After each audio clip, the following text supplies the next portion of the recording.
Well, from Ramallah to Sharm el-Sheikh, where 20 world leaders have gathered, including President Macron of France, including Sir Keir Starmer, waiting for President Trump. Air Force One had set off a short while ago. We saw images earlier. Let's bring in Nuria Thiessen, our Egypt correspondent in Cairo. Also with us, Doug Herbert, our international affairs commentator. Great to see you both. Let's begin with you, Nuria. Set out for us how this world leaders meeting is going to work and what's the focus and the main aims. Well, there are four questions are going to be the main focus when Trump arrives in Sharm el-Sheikh today. One of them will be the disarmament, the militarization of Hamas, and the establishing of a new body to govern Gaza that is going to exclude also Hamas, but also there will be discussions about the establishing, the formation of a multinational force that will guarantee the peace and the stability in the Gaza Strip. And fourth, and probably one of the most important for the people that are still inside the Gaza Strip, will be the continuing entrance of humanitarian aid and consistent delivery of humanitarian aid in the Gaza Strip. Nuria, stay with us. Let's bring in Doug Herbert, because President Trump was speaking. Incredible scenes, actually. Aside from the momentous images we're going to see all over the socials, over on newspapers, headlines around the world of the hostages. We also, Doug, it's about President Trump inside the Knesset speaking for an hour, having basically applause. I counted 10 standing ovations. Yeah.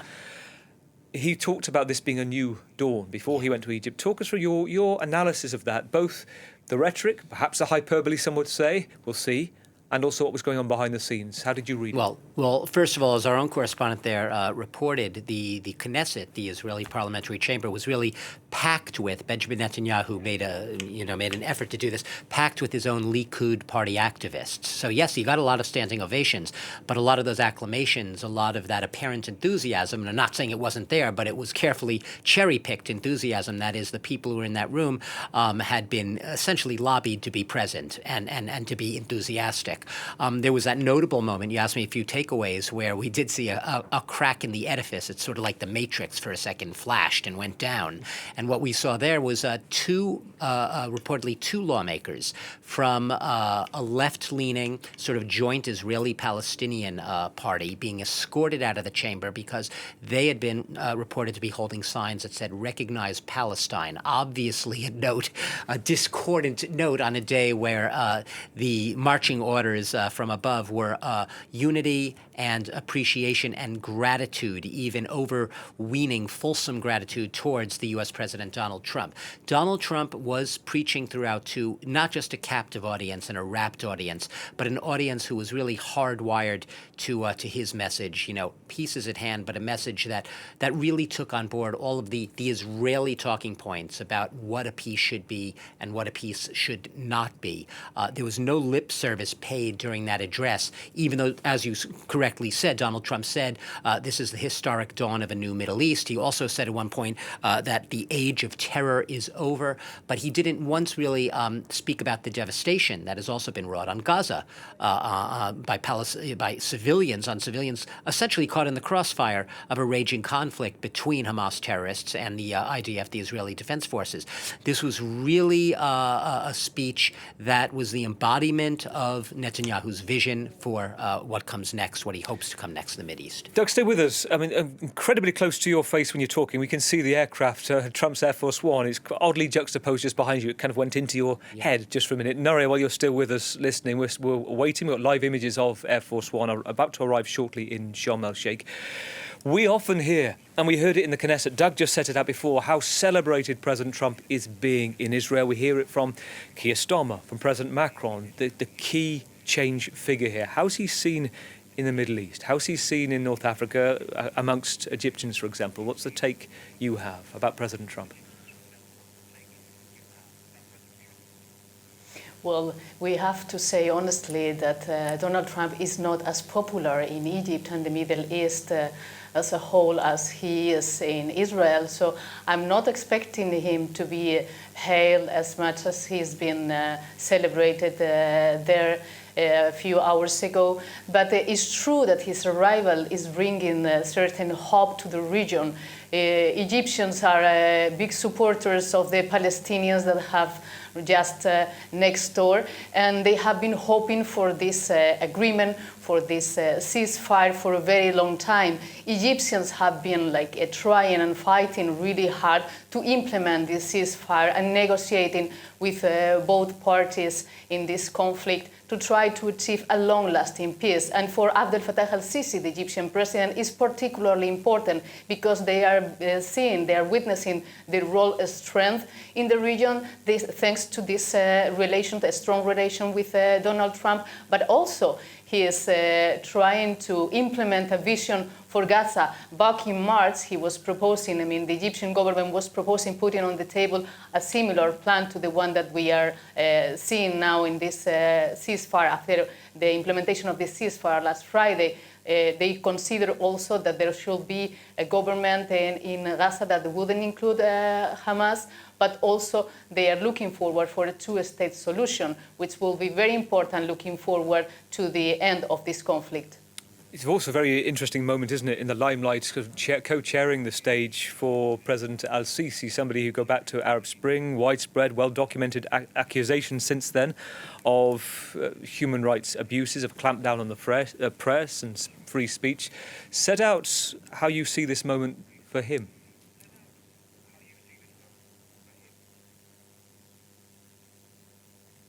Well, there's no doubt, and human rights organizations have been denouncing that this kind of events, this kind of official visits by Western countries somehow help to whitewash the repression inside the country, because it's according to these organizations, there are still people in jail. Egypt will have over 60,000 political prisoners. We have seen one of them, the most renowned, Abdel-Fattah, coming out of jail very recently. So for the Egyptian government, the Egyptian regime, and Abdel-Fattah el-Sissi in particular, is being very important. It's key to be seeing his personality and his government coming out of this somehow dark age in which they think due to the repression that came after the Arab Spring. Doug, you wanted to come in?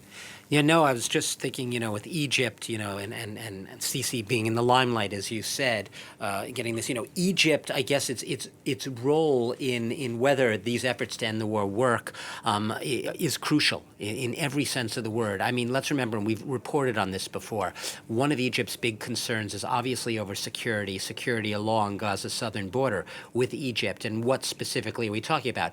It's the prospect of, if security isn't assured, that Palestinians will be flooding over the border, that they will have a so-called influx of Palestinians leaving Gaza, entering Egypt, with all the ramifications that would have from Egypt's standpoint on Egyptian security. And they want to ensure that doesn't happen. It's a major issue here, and they don't want to be seen as doing Israel's bidding by accepting all these Egyptians and then being accused of being part of complicit in displacement of the population. Doug, stay with us. Nuria, you have to speak to our French colleagues. Nuria Tesson, thank you for now, our correspondent in Cairo. We'll keep across those events. We'll come back to you when we know that the session is amongst us and President Trump has arrived. Doug, in the meantime, something else that strikes me. We have this meeting going on in Sharm el-Sheikh. Yeah. They're looking at by far the most complicated parts of the 20-point Trump plan. Which is a vague plan to begin with. Which is already out even of though it's 20 points. You might say that is deliberate in its attempt to actually keep things in place.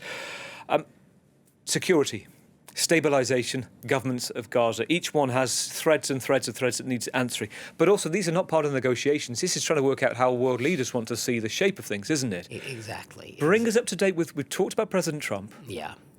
European leaders are kind of looking in from the cold a little bit, aren't they? Wanting to know how they could be part of this. Well, yeah, Europe has been essentially marginalized, and Europe is scrambling for the scraps of this conference to be able to have a voice. Yes, Europe, the European Council President is Antonio Costa. He's going to be in attendance at this summit representing de facto Europe, in quotes.